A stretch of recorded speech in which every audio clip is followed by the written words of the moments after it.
Hey everyone, welcome back to another episode of Convos.dev. My name is Chris, and Hey, I'm Jess.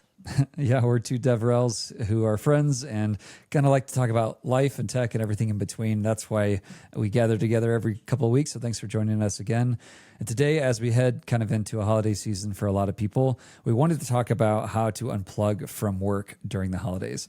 That doesn't always mean you're unplugging from tech, but how to kind of take a break.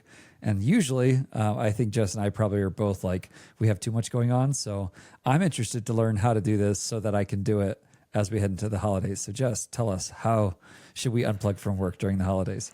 That's such a loaded question. Well, I guess maybe I'll give some context for myself, which is also going to be an announcement anyways. Luckily for me, I actually am switching jobs. So I'm actually moving away from Warp and moving to a new company called Brain Trust. And I asked for 2 months off for November and December. So I actually am going to have an easier time relaxing in that time. Um, so I don't know. Maybe my advice is get another job right before, and then ask for time Well, off. you're smarter than me. When I got my job at Resend, I did not ask for time off really. And so I just went straight into full time. And I wish I would have done that. So that's actually pretty good advice. I like that. It was something like I would say did not come easy. You definitely have to negotiate for it. But it was just one of my non-negotiables. Like I needed time off, and I Yeah. think I really now that I did it, I really appreciate that I did it because I think when you're working in corporate America, like 9 to 5 or whatever your hours are when you're working remote or whatever, you get into a system like, you know, I don't even know. Like there are times even on a weekday where I could run errands, but my body just says, no, you don't have time to do that. Which is Mm. fine. Like I could wait until the weekend, but it's almost like you fall into a system, and when you realize you don't have uh, a job for a while, you I still realize my body's in that system. Like I Hmm. don't do as much things on Monday to Friday because I'm like, I have to be tied to my house. Then I realize I don't have to do that. Like I could go do stuff. And so it's really interesting, and I think it's just a really nice way for you to reset, especially if you've worked a job for many years, obviously. The one other thing I'll say in my time off, because a couple years ago I did also ask for kind of a month sabbatical from work. So I also had a month sabbatical like maybe 2 years ago. And what I learned from that is I'm somebody who feels good when I feel productive. And so sometimes for me, taking time off is not just rotting around, because I actually feel like I feel worse. And then when I finish that time off, I feel as if I haven't accomplished anything and I feel guilty and I feel bad, which is, I don't know how healthy that is, but I do like to always be in movement. I feel like I'm like a shark or something, you know, how a shark always has to keep moving. Yeah. Um, A nice shark. but so I'm trying to, I think it's like I still have structure to my day. And in a way, I still do like work or do productive things from the morning until a certain part of the afternoon. And then obviously I go do my sports or whatever. So it's still relatively the same structure. But I will say it's a little less soul sucking, mostly because I hate meetings. And so I don't have to do as many meetings. And honestly, it's just stuff that I like to do. I like to try out new tech or try to code something or make a video or do yada yada yada. Even if it's like, oh, I gotta organize my email, right? Like as we had a couple Yeah. episodes ago, or organize the system for how I do my to dos, or maybe spend a day digging into really personalizing my ChatGPT setup so it remembers a lot of things about me or things like that, and kind of just making everything in my life a little bit more productive. So. Yeah. I think it can help going into like work or like work less times or, holiday times when you want to feel more productive. One of the things I found helpful is like to have a running list of just stuff I want to do at some point. And as I kind of approach times off, it's nice to be able to have stuff to do that then enhances the rest of your time when you're kind of back to your normal schedule. Yeah. And so I think the way you've described that is kind of the way I try to think of like, this is all the stuff that's like my fun little zone that I really want to get into, but I'm never going to take time out of a work day. And a lot of times unplugging from work can mean just like getting to play with some of those things. And for me, like that, they happen to be sometimes work related. Like maybe it's around my task manager or those kinds of things is fine as long as that's like more fun time for me. And you may not find it fun to organize a work, a task manager during time off, and that's totally fair. But I think for me, like the mental organization of stuff is often like gets pushed to the side because I just don't have the time to do it. And a lot of times a holiday or even just a day off can be a time to really say like, okay, I'm going to take 4 or 5 hours and kind of think through all of life and different roles I happen to have. And we've already talked about Chris's planning day. So that's basically what I'm talking about right now. Suddenly I fell into that trap. But I think having extra little fun things you want to do, whether it's, stuff for work or just hobbies you really want to get to, or a movie you wanted to watch or those kinds of things, it's nice that when you approach times, you've got a list that's kind of running. So that's probably one thing I'd say is as you approach it, just start throwing stuff in that list. And then you get to pick that day, which you kind of feel like doing. Yeah, that's how I think I realized that I'm getting older because, before a month off, my God, like would I binge TV like no other? Like that would be my ideal.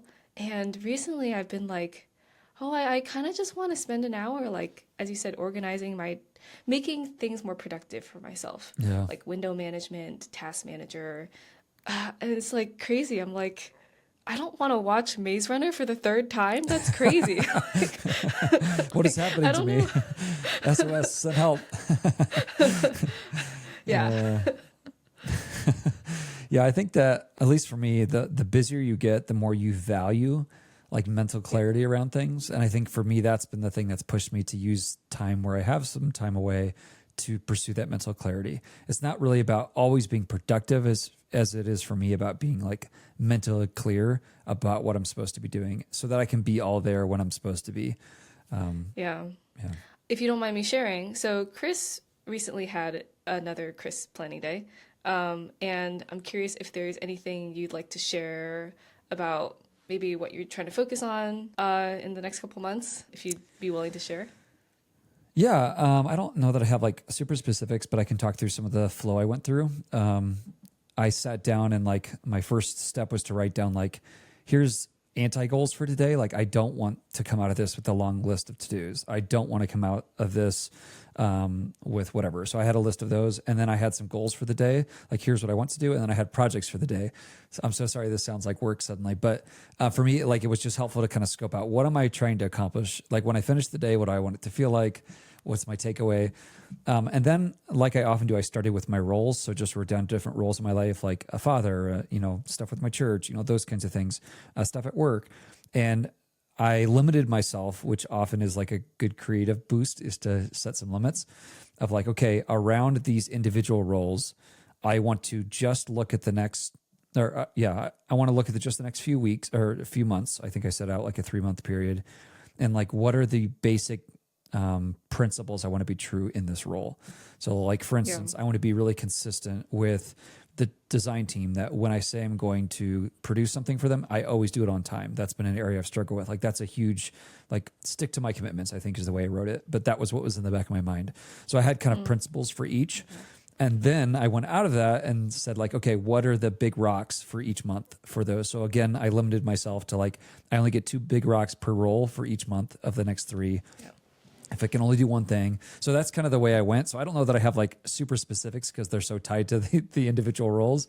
But for me, that mental clarity of like narrowing. And then I reorganized my task manager to where every week I have a big rock in each of those areas, at least 1 to 2 big rocks that shows as the top of everything.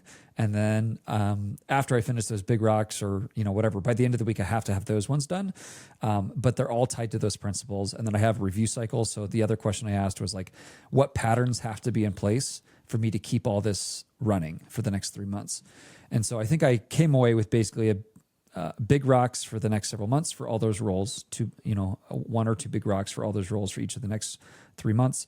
And then I came away with 3 basic patterns that if I keep these patterns in place, they will allow me to keep that structure going. So for me, the patterns were daily shutting things down. So having an end date for work and everything else. And that includes planning for the next day. And then having 2 hours every week where I take a full 2 hours and just reprocess all of this. I have a huge a writer document, Markdown document that I kind of wrote a lot of this out in. And then the third thing was to make sure that I set aside once a month, like a mini planning day where again, I walk through it all. So like my habits happen to be basically doing the same thing. But I'm like, if I don't sit down and force myself to do this every day, every week and every month, I know it's all just going to go and it will be a wasted day that I spent today. So I don't know if that's way more philosophical than you were probably wanting, but that's kind of the flow I went. I have three things to say to that. So the first thing is at the beginning of last year, listened to Atomic Habits. Have you heard of that one? Yeah. The book? Yeah. James Clear. I mean, even if you didn't read it, you're just doing the stuff in it anyways. But I totally agree with everything that you're saying. And I like the fact that you're setting aside time to rethink about these things, because you can say that you're going to do something, but part of it is internalizing those things that you say you're going to do. And so I think that's really smart. The second thing, which is like interesting because you were like apologizing, like, sorry, this sounds like work. But it is interesting because I think like we villainize like work processes a lot. But a lot of the time I do think like OKR planning or planning in general, or like goals and deliverables and things like that are honestly the correct way and format that we should be thinking about reaching a goal of some sort. I think the only problem is when it gets into corporate America or into a larger team or into a place where you need to almost present things to leadership in a way that they'll understand it, it becomes almost counterproductive. But individually, it makes a lot of sense to do things that way. And so I think that's just a great way to structure life in general if you're trying to be like a relatively hyper productive person. And then the third thing, I have a similar way of doing things. Like you have different, like as you said, right? You have the different gardens of your life. Sorry, quote from a previous podcast in case you haven't listened to all of our episodes. But you know, it's the same thing for me where I have to scope it. Like one of the things that I would like to add, but I probably won't be able to is, and I know you already do a lot of this, but it's thinking about how to give back at a certain point in your life. Like when you realize that you kind of have time, effort, or maybe even money or resources to lend out to other people, you feel as if, and especially in, I'm going to say like these times, I think it's good to care about the people around you and give back. And a lot of what I've been thinking about is like the structure in which you do that. You know, it's like, you could do it where it's like on a random day, I'm just going to gift $125 to some random thing. But it's like, that's not how you do things, right? It's like, how do I want to structurally give back in a way that I think is good for me and for the people around me? And so it's like a new garden I've been trying to add, but it's also something where I'm like, do I have the time to do this and how can I fit this in? And if I do want to fit this in, where do I take from and how can I make other parts of my gardens more efficient so that I can fit this in? And so a lot of it is you have to think about it structurally like that if you're really trying to fill your days with kind of as much structure and productivity as possible, which kind of makes us sound like robots, but we're really just trying to live full lives, you know? Yeah. Well, if you really want me to sound like a robot, I'll confess something, which is that like pretty regularly I will take a week and plan and like track every hour of that week, including time with my kids. Because I'm like, if it's important to me, like I need to not go off my memory. Like, am I actually spending time with them? And so like, I'll literally track my time when I'm with my kids and I'll track my time when I call family members. Like I have people's like call this person in my to-do list constantly, like on a rotation, because I'm like, if it's important to me, I want it to be visible and I want to know it's important. So like one of my patterns I want with my kids is like, I want to be present. Like that was one of the things I talked about. And so to be present with them, like to me, like planning time, setting it aside with each individual kid and then with them as a whole, like it's super important. Like it has to get into my to-do system, not because I'm a robot, but because I'm like, if I want to say it's important to me, then I have to plan for it. Like it's not going to just happen. And you can go weeks on end and not really put time in the most important areas of your life, not invest, not cultivate that garden, you know? And even though you're saying it's important, you believe it's important to you, there are other urgent things that just are always going to push those things out. There'll never be a day almost where I'm like, if I don't spend time with my daughter, it's going to break my day. But it's more important than almost everything I do. And so if it's important, like it needs to have that time set aside. And so, you know, the holidays are a really great time to say like, okay, I'm going to spend the whole afternoon, and maybe it's just like the workaholic brain of me, but like setting even in my calendar, like Thursday afternoon, the entire afternoon is just with this one kid or just with this one friend, like to me almost gives me permission to say like, now I can just enjoy it and be present with them. So that maybe that makes me sound more robotic, but I mean for it to have the opposite effect. I totally agree. And I've been doing the same thing now that I've been doing some consulting, is like I actually have to measure hours. And one thing I've realized is sometimes it feels like it took me 3 hours. I feel like I've been working for 3 hours. Yeah. And I look at the time I logged in and out. I'm like, oh, it's been 1.75 hours. Like, so No way. like, no, and I'm like it's also like, how long can I work until I feel musty and I need to like go out and do something? And so I totally agree with that philosophy. I'm like starting to get there. You have a couple years on me, you know what I'm saying? But like I'm starting to get there. Wow, way to rub it in. Yeah. But I don't know if this like we veered off the topic of like holiday Seriously, like stuff, but whatever. It's people will get it. This is how our brains work. Is like in order to relax, we have to set aside time mentally. Let me give one more like analogy, and then I'll shut up and we can move to tools. But I think for me, it's like many things, I have random philosophies on what I call trips or vacations. Have I given you this talk before? No, never. Okay, so the goal of a trip is to come back having accomplished something or done something or seen something. The goal of a vacation is to come back rested.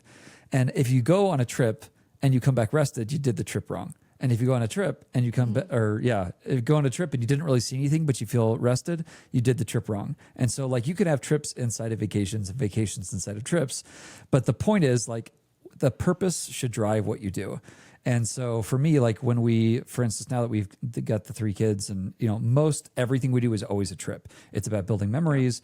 If I come back rested, I was selfish. Like I did not spend time with my kids. I did not do the things I should have done, because it's just not possible. And that's fine. Maybe if we go some time without kids, maybe I'll have another vacation. But I think there's something with that when it comes to the holidays of like, there are days in your holiday season that need to be more like trips. Like you need to say like, I need to accomplish something and come away better prepared to live life. And there are days in your holiday season that need to be vacations where you say the goal today is to just relax and to like genuinely take a break and do things that are actually like revive my spirit. And sometimes like I'll choose watching a movie or something like that, but it doesn't actually make me rest. It's just like stuff to do. And so I think a lot of times we pick the wrong things to accomplish the end goal. If I want to relax or rest, to me, honestly, going on a walk or taking an actual nap or doing a hobby that I've always wanted to do often gives me more rest than entertainment. And so that's, I guess, my one little like analogy in life that I was thinking of is the trip versus vacation. And I think in a holiday season, you probably need a bit of both. So anyhow, there's my random rant, another philosophy about random words. So I'm glad I haven't given you that talk yet. It shows that you need intentionality to have the vacation. You can't just stumble into a vacation. It's almost like you need to plan to have one and choose the right things to do to feel relaxed, which I like that. It's like you decide to have a vacation. Yeah. Yeah. I like it. Okay. What do you have for our show and tell? Yeah. So we talked about launch week at Resend our last episode, and we announced something called Inbound, which allows you to receive emails. And so I started playing around with this as a concept. I saw something Wes Boss did with like a printer. So I have a sticker printer, and I'm sending you an email address, and I want you to send me an email, and I will show what happens. But basically, as you send that, I'll explain. I grab that sent email, listen to it with a webhook. I hit an endpoint that then captures that, adds it to a little Puppeteer like browser, takes a picture of that browser, and then sends it to my printer so that I can print out things.